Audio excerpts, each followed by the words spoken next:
media semana, estamos miércoles y como de costumbre estamos por estas horas con el radar a todo lo que da aquí en La Opinión de Yucatán, desde estos estudios donde transmitimos, Rosy Ramírez, David Heredia. Fernando, buenas tardes, David. Pues estamos ya listos, ¿qué te parece si iniciamos? Adelante, Fer. Bueno, pues no perdamos tiempo. Antes de iniciar, queremos hacer una remembranza de la fotografía o del fondo que tenemos nosotros, que es de la fotografía antigua, de la Mérida antigua que en sus buenos tiempos mozos era... La que le tocó vivir aquí a mi amigo. Algo así. ¿No tocó? No canto rancheras. ¡Ay, voy atrás! Bueno, y vamos a empezar con las noticias locales. Analizan estrategias para apoyar a quienes viven en situación de violencia. Campañas informativas, conmemoración de efemérides e informes sobre medicamentos profilácticos en caso de agresión sexual fueron algunos de los temas que se abordaron durante la primera reunión ordinaria de la Mesa Interinstitucional para la Atención de Personas en Situación de Violencia, encuentro al que acudieron 16 instancias entre dependencias y asociaciones civiles. En representación del titular de la Secretaría de Salud de Yucatán, Jorge Eduardo Mendoza Mezquita, el subdirector de Salud Mental, Manuel Ruiz Mendoza, explicó que se expusieron los diferentes servicios que para atender esa problemática ofrecen los módulos especializados en la atención a la violencia familiar y sexual de la Secretaría de dicha dependencia, así como los del Instituto para el Desarrollo de la Cultura Maya del Estado de Yucatán, INDEMAYA. En ese mismo marco se presentó a la nueva jefa del Departamento de Prevención y Atención a la Violencia Familiar, Sexual y de Género de la Secretaría, Inés del Carmen Ruz Camejo, quien propuso lanzar la campaña alusiva al Día Naranja, a realizarse el día 25 de cada mes y que busca hacer conciencia acerca del maltrato en contra de las mujeres y niñas. Pasando a otra nota, directivos del Frente Único de Trabajadores del Volante, FUTV, pusieron en circulación 250 unidades como parte del lanzamiento de la aplicación virtual denominada Mi Taxi Yucatán, único servicio concesionado y autorizado formalmente en la entidad. En rueda de prensa celebrada en la unidad deportiva de la citada FUTV, el secretario general de la organización sindical, Héctor Fernández Zapata, informó que la plataforma tecnológica está diseñada para brindar mayor seguridad y precisión en los tiempos de traslado para los pasajeros, así como la opción de pagar con tarjeta de crédito, débito o en efectivo, además del novedoso servicio de pago Lendic. Fernández Zapata confirmó que la aplicación se puede descargar desde cualquier teléfono celular con sistema iOS y Android, y que al solicitar el servicio podrán observar en su dispositivo móvil la fotografía del operador, antigüedad, así como características oficiales de la unidad como número de placa, modelo del vehículo y capacidad de pasajeros, entre otras referencias. Pasando a otra nota, la medicina holográfica innovadora técnica disponible en Yucatán. Esto lo dio a conocer el doctor en física cuántica Walter Kuhnen Terrazas, fundador de la Renovation International, organización de medicina cuántica más importante de Estados Unidos, México y Colombia. Visitó ayer el Centro Renovation del Sureste en esta ciudad, donde dio detalles sobre esta terapia alternativa conocida como medicina holográfica, que según comentó puede curar enfermedades como cáncer, VIH-Sida, esclerosis múltiples, lupus y diabetes. También comentó que en México este tipo de tratamiento se encuentra disponible en Tijuana, Morelia y ahora en la península de Yucatán, en donde el doctor Pablo Rivas Huetjet del Centro Renovation del Sureste es el coordinador. Y pasando a otra nota, pescadores de Xixulub, Puerto y Progreso se encuentran preocupados por los constantes varamientos de especies marinas en las costas de dicha comunidad y dejan en claro que estos casos son mínimos en comparación con los miles de peces muertos en alta mar a causa de los estudios en busca de combustibles fósiles. Gerardo Figueroa Aranda, presidente del Comité Náutico Pesquero de la comisaría de este puerto, dio a conocer la preocupación que vive la comunidad de hombres de mar de todo el puerto, ya que la llegada a la costa de animales marinos es apenas una mínima parte de la situación que se vive en alta mar. Según Figueroa Aranda, la preocupación de los pescadores gira en torno al hecho de que si se llegan a abrir excavaciones en búsqueda de combustibles fósiles, los miles de hombres dedicados a la pesca y las cientos de familias que subsisten de dicha actividad económica quedarían desamparadas. Y en la última nota, presentan propuestas para fortalecer la iniciativa de ley de mejora regulatoria. En sesión de la Comisión de Puntos Constitucionales y Gobernación, los diputados que la integran presentaron dichas propuestas para fortalecer la iniciativa de ley de mejora regulatoria del Estado y que concluirá las que en su momento realicen integrantes de las cámaras empresariales. En este sentido, se informó que se buscarán los mecanismos y tiempos para que los citados organismos empresariales de Yucatán presenten comentarios y observaciones en el marco del periodo de estudio en que se encuentra la iniciativa. Al hacer uso de la palabra, Celia María Rivas Rodríguez, vocal de la citada comisión, subrayó la pertinencia e importancia de socializar los temas legislativos y pidió que dicho proceso se haga con el debido orden y en atención a los acuerdos aprobados tanto en comisiones como en el Pleno. Estas son todas las noticias por el momento. Pasamos a las nacionales con Fernando. Pues sí, aquí estamos para ver qué ha pasado en otros lugares de nuestra patria. Y por ejemplo le comento que el reto de la educación superior es encontrar los medios de financiamiento adecuados para darle viabilidad a mediano y largo plazo, aseguró el secretario de Educación Pública Aurelio Nuño al participar en el Senado en la mesa de debate la legislación mexicana de educación superior. Hoy sabemos que ya se enfrenta un reto importante con el sistema de pensiones de muchas de las universidades del país y es un tema que tenemos que platicar, que tenemos que abordar y que tenemos que darle una solución viable para la educación superior y para el país. No podemos permitirnos que las pensiones o el sistema que tienen las universidades detengan el desarrollo, dijo el secretario. En este tema añadió, todos tienen responsabilidades de los gobiernos locales y las universidades hasta el gobierno federal. Finalmente confirmó que el próximo lunes dará a conocer el nuevo plan de capacitación magisterial para el cual será una inversión de 1,800 millones de pesos. Oiga usted esto, difícil de creer. Supongo que son estrategias que tienen que ver con los abogados que asesoran qué será lo mejor para su cliente. Y en este caso se trata de un cliente distinguido. El abogado de Joaquín El Chapo Guzmán, José Refugio Rodríguez, informó que el capo solicitó su extradición inmediata a los Estados Unidos.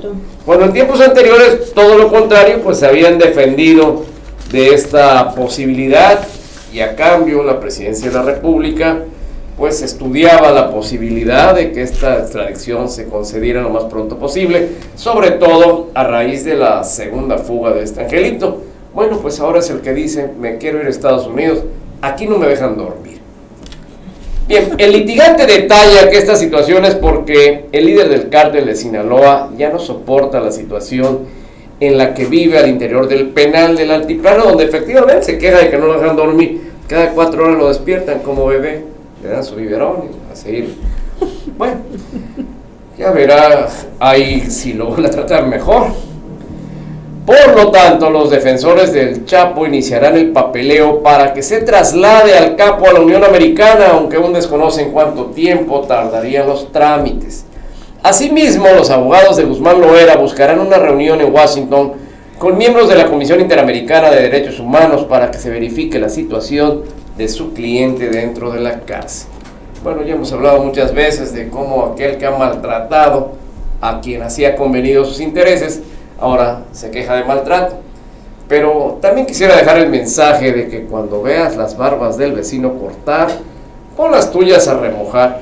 Eso se lo digo a los jóvenes que sienten inclinación por el mundo de la droga, a los narcomenudistas de poca monta que deambulan por muchos lugares de esta ciudad.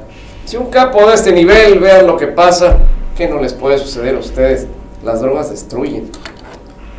Pues bien, durante esta semana y las 2 siguientes se registrará el punto más alto de casos de influenza en la temporada, según informa la Secretaría de Salud. El impacto es debido al desabasto de medicamentos que combaten esta enfermedad y se reflejará hasta ahora por el retraso que tienen los reportes. Detallan que el comportamiento en las oleadas de influenza ocurre en jornadas de 8, 12 y hasta 16 semanas. Ya que hablamos de extradicciones, la Procuradora General de la República, Arely Gómez, se reunió con una comitiva del Departamento de Justicia de los Estados Unidos, encabezada por el subprocurador adjunto Kenneth Blanco y de la División Criminal Bruce Swartz. El encuentro de trabajo celebrado en la sede de la PGR, los funcionarios abordaron temas en materias de asistencia jurídica y extradiciones relevantes para ambos países, según informó la dependencia en un comunicado. Arely Gómez González estuvo acompañada del titular de la Subprocuraduría Especializada en Investigación de Delincuencia Organizada, la CEIDO, Gustavo Salas Chávez, el coordinador de Asuntos Internacionales y Agregadurías, Jaime Chávez Salor y el director general de Procedimientos Internacionales, José Manuel Merino Madrid. Otro tema, organizaciones de la sociedad civil realizarán el 13 de marzo próximo la Jornada Nacional contra la Corrupción con el objetivo de recabar firmas en favor de la iniciativa ciudadana Ley 3 de 3. Para ello se instalarán mesas en parques y plazas públicas, mercados y centros comerciales y otros espacios públicos donde estarán disponibles los formatos para que los ciudadanos lo firmen. En febrero pasado, ciudadanos y organizaciones civiles presentaron una iniciativa ciudadana de Ley de Responsabilidades Administrativas, la cual busca establecer la obligatoriedad de presentar las declaraciones patrimoniales de interés y fiscal en forma periódica y pública. Para ello, Transparencia Mexicana, el Instituto Mexicano para la Competitividad y el Centro de Estudios Espinosa Iglesias, entre otras organizaciones, buscarán reunir 120,000 firmas para poder presentar esta iniciativa al Congreso de la Unión.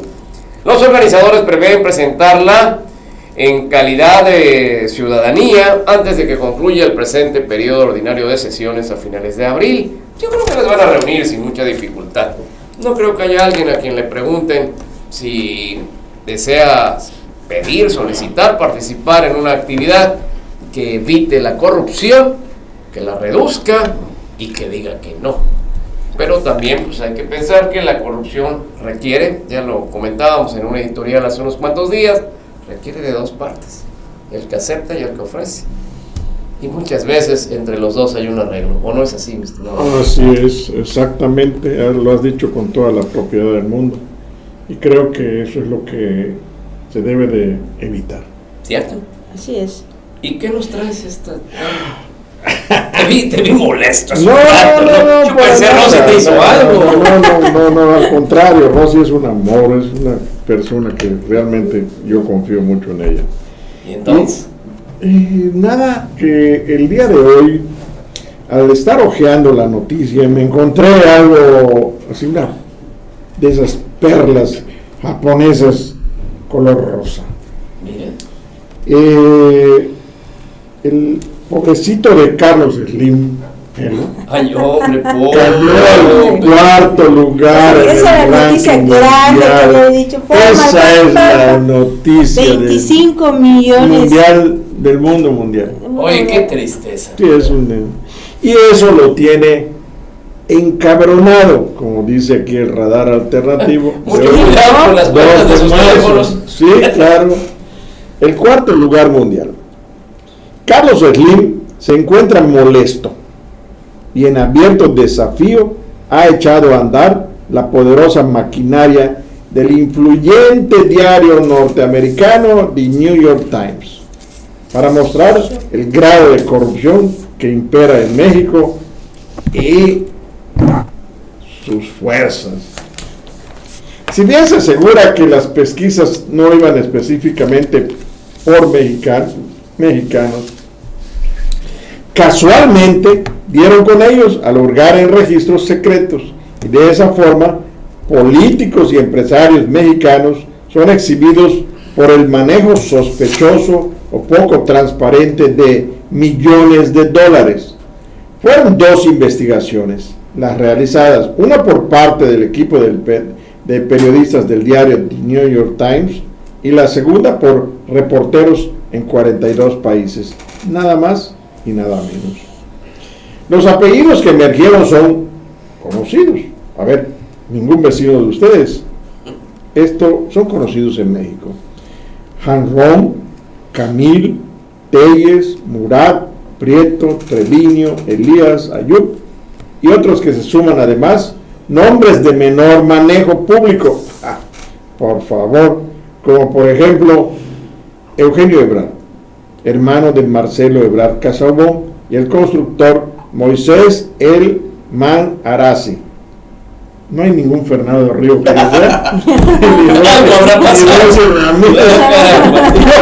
me imaginé que aquí andaban ustedes. A mí se me acusó hace unos días de empobrecimiento inexplicable, pero ya se reclasificó, ahora es empobrecimiento inexplicable.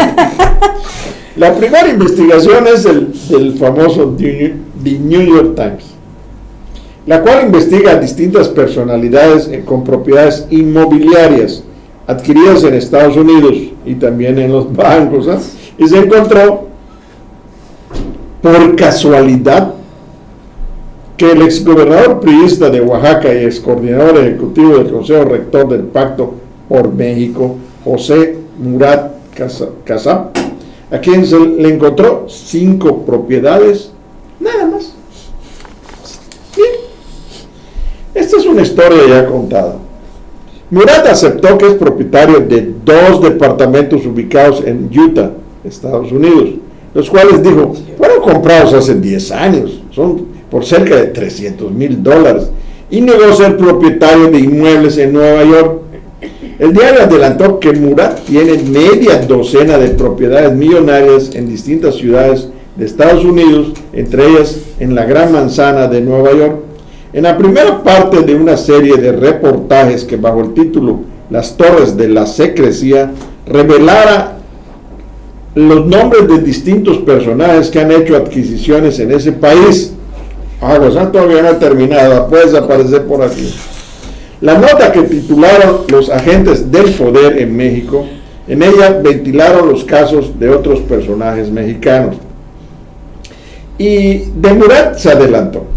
Al otro lado de la frontera, José Murat Casab, líder de una prominente familia política mexicana y exgobernador de Oaxaca, su hijo Alejandro, lideraba el Infonavit y hoy es el candidato del tricolor por su natal estado de Oaxaca. En algunos casos es casi imposible saber de dónde viene el dinero para comprar propiedades tan costosas, dijo ese diario. Se le prestó el Infonavit. A lo mejor. La segunda investigación, casitas del Infonavit, no te estás vacilando en la Gran Manzana, ni para el Doberman. La segunda investigación, que dio con fortunas de políticos mexicanos, fue emprendida por periodistas de los 42 países antes mencionados, liderados por el diario francés Le Monde, en el cual se reveló que el banco HSBC, óiganlo bien, benefició a traficantes de armas, hombres de bolsa, dictadores, además de políticos y celebridades, a quienes ayudó a ocultar cientos de millones de dólares. Entre ellos hay ciudadanos de México vinculados con el PRI. A su macho. Te ponió bueno esto. Sí. La investigación fue publicada por los medios y consolidada en el sitio SwissLeaks, porque es en Suiza, allá, como se le ha llamado a la investigación. El micrositio es del Consorcio Internacional de Periodistas de Investigación, por sus siglas ICIJ. Exhibe, entre otras evidencias, listados sustraídos por el informático Hervé Falciani, ex empleado del banco HSBC, que se llevó la base de datos en Ginebra, Suiza. Los datos revelados por los periodistas, ¿te acuerdas que hubo también una investigación hace poco, aquella del Wikileaks? Así como. Sí. Los datos recabados por los periodistas indican que México se encuentra en el número 30 entre los países con mayores cantidades en dólares reconocidos en esos archivos filtrados. Carlos Hanron, dueño del grupo financiero Interacciones e hijo del político priista Carlos Hanron González, de quien, como recordamos, ahí les va, financió la construcción del Gran Museo de la Cultura Maya en Mérida durante el quinquenio estatal pasado. Está en la lista también el empresario Jaime Camil Garza, amigo de un señor que se presume de ser el cultero mayor de Yucatán, relacionado con casos de corrupción en la refinería de Cadereyta de Petróleos Mexicanos en el 2013. Aguas, ahí empezaron a jalar el hilito, ¿eh? Univisión, medio que participó en la investigación, informó que junto a Hanron, quien llegó a tener depósitos en el HSBC por $150 millones, y el controvertido consultor Camil Garza, figuran el expresidente de la Bolsa Mexicana de Valores, Luis Telles Kunzle, que fue secretario de Economía, ¿no?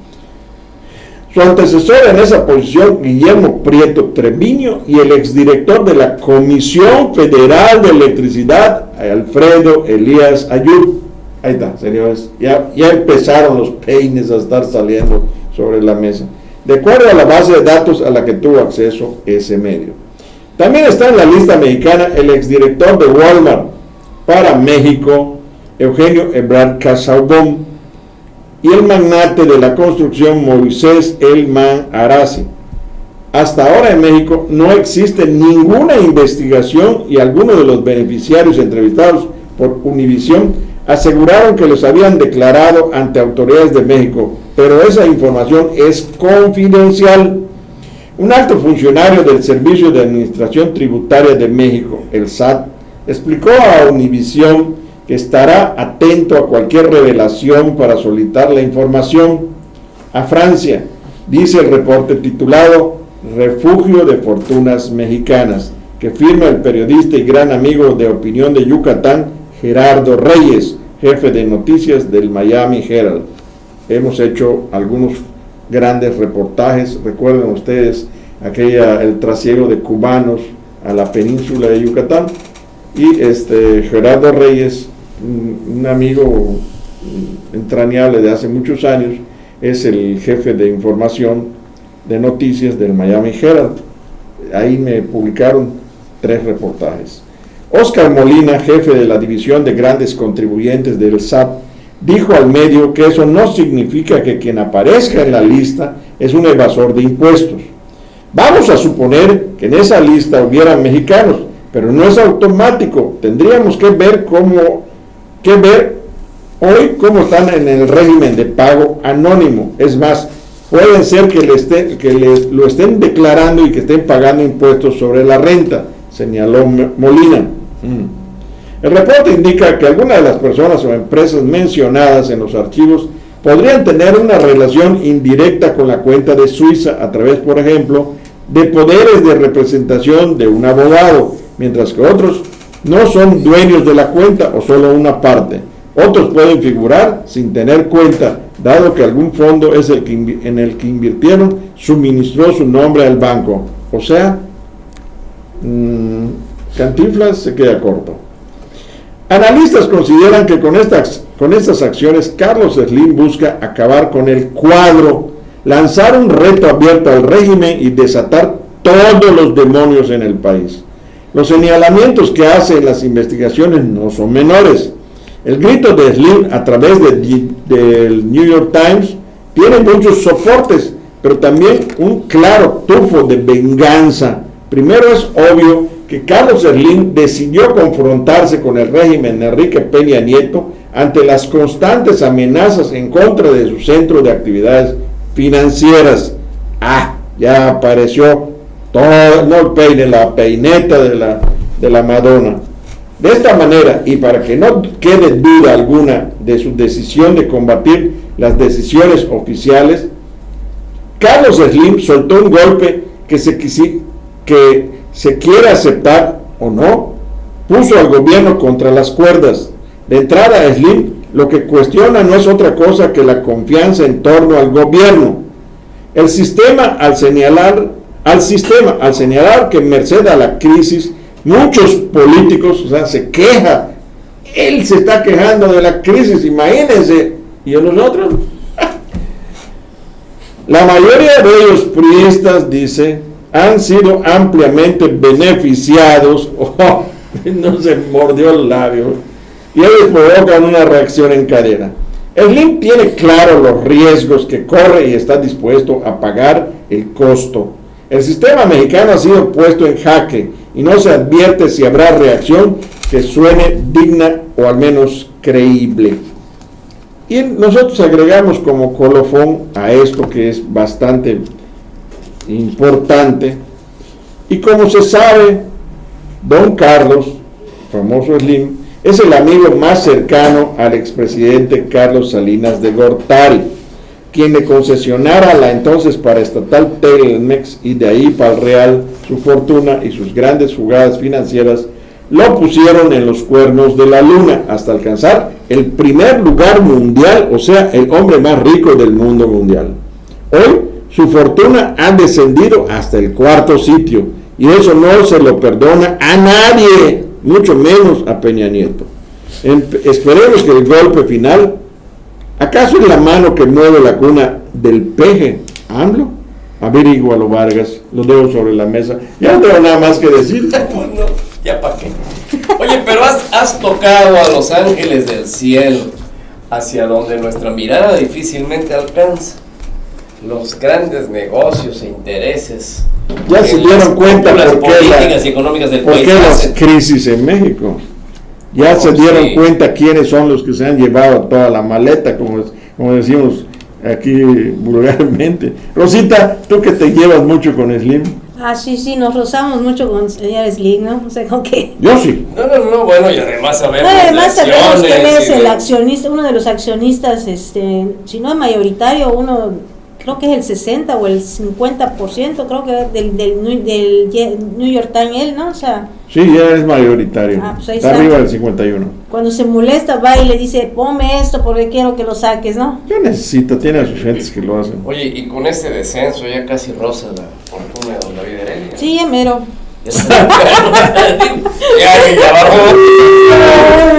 El poder económico y el poder político siempre se han amarrado para tener beneficios tremendos de los que la población de a pie no tiene idea. Ve cómo la crisis trae algo bueno. Ya se empezaron a dar en la torre las cúpulas. Ya se están resquebrajando las cúpulas. Bueno, mi pregunta es, ¿de algo nos sirve saber al usuario, al mexicano común y corriente, de todo este tipo de jugadas, como hacen como cuando empiezan a jugar con la economía, con el tipo de gobierno, el que esté en ese momento? Y tenemos también entendido que creo que, no sé si él o un amigo o una de su pariente de Carlos Slim está apoyando mucho a AMLO, porque es directamente, recuerda si no que AMLO era regente o gobernador, jefe de gobierno, y le regala a Carlos Slim, le regaló todo el centro histórico, todos los edificios que estaban incautados del gobierno, se los dieron y lo han dejado precioso. Y aquí hacemos gran alaraca, dice que porque le regalaron a un muchacho terrenos de Ucuca, la postre no hubo tal regalo. Y a mí me regalaron ahí una sabrosa manzana de terreno, cuando algunos no tenemos más tierra que la que traemos en las uñas. Así es. Ojalá que esos movimientos telúricos que suceden en los cielos derramaran bienestar para el resto de la población, porque está demostrado que cuando el poder y la riqueza se concentran en unos cuantos, cuando vienen las grandes revoluciones. Así porque es. Con el hambre no se juega. Así es. Yo creo que esa es un buen colofón, como tú dices, porque realmente lo que está pasando no solamente a México, porque todo esto tiene una repercusión en cadena, ¿no? Sí. Le está pasando a muchos países que no han tomado las precauciones al respecto de la corrupción. Infecta todo. Sí, yo lo creo. La impunidad infecta todo. Esos son los dos males más grandes que actualmente tiene México y están saliendo a flote. Ahorita es como si la metástasis del cáncer de la corrupción estuviera invadiendo todas esas esferas y ya se están creando, pero ya tocaron órganos vitales, ¿eh? Ya se están, esto ya llegó a pulmones, ya llegó al hígado, al corazón y a muchas partes vitales del cuerpo. Cierto, corroe como el salitre marino a las estructuras metálicas de un edificio. Y México va a patear el fondo, va a saber lo que va a salir. Ojalá y de ahí para arriba, porque creo que nuestra gente lo merece, que México también. Y bueno, pues si hablamos de no jugar con el hambre, pues no he de jugar ni con la de mis compañeros, ni la suya. Ya es hora de despedirnos. Muchas gracias. Muchas gracias. Buenas tardes. Gracias. Buenas tardes. Su líder.